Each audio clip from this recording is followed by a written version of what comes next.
Hey guys, Nick here from Your House Fitness, and today I'm going to be showing you how to do a barbell back squat. Okay, so to start off on the squat, we're going to find our grip. So the grip is going to be dictated by how close you can get your arms in without feeling any shoulder pain. So you want, the closer you have your arms, the tighter you're going to have the back or the bar on your back. But you're also going to experience some shoulder pain if you get too close. So you kind of have to feel it out for yourself. For me, I like around thumbs or middle finger on the ring.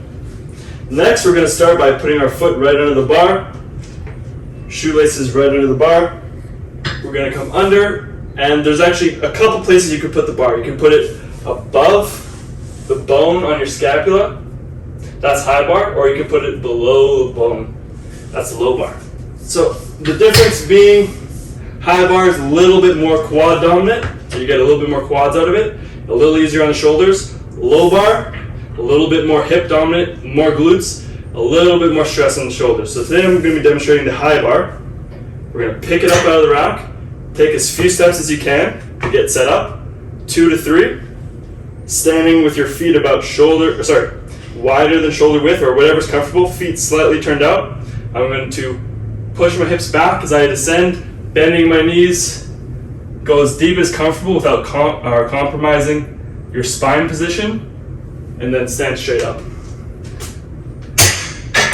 There's a lot of common mistakes with the barbell back squat. One common one would be rounding of the lower back to get deep, or a butt wink. So a butt wink is when you're sinking down into the squat and you've reached the limit of your mobility and your lower back is going to round. Anytime we're getting any kind of movement in the lower back when there's load on top of us, we have risk of injury. Another common injury or common mistake with the barbell back squat would be the opposite, which is hyperextension. When we're super extended here, we're going to have another energy leak coming out to the front as all of our back muscles are super tight and none of our anterior core is engaged. So when we get under the bar, you want to have your hips and ribs in line. You don't want them open and you don't want them closed. Right in line, that's going to give you a full 360 degree brace. Another thing you want to think about is with your feet. A lot of times, very common, when people are squatting, their feet are going to cave in. Or sometimes even I've seen them cave out if their knees are too far out. What you want to think about is have your full foot on the ground. So you want the palm of your big toe, the palm of your pinky, and your heel pressing firmly into the ground through the entire portion of the squat. The back squat works on your pretty much every muscle below the neck.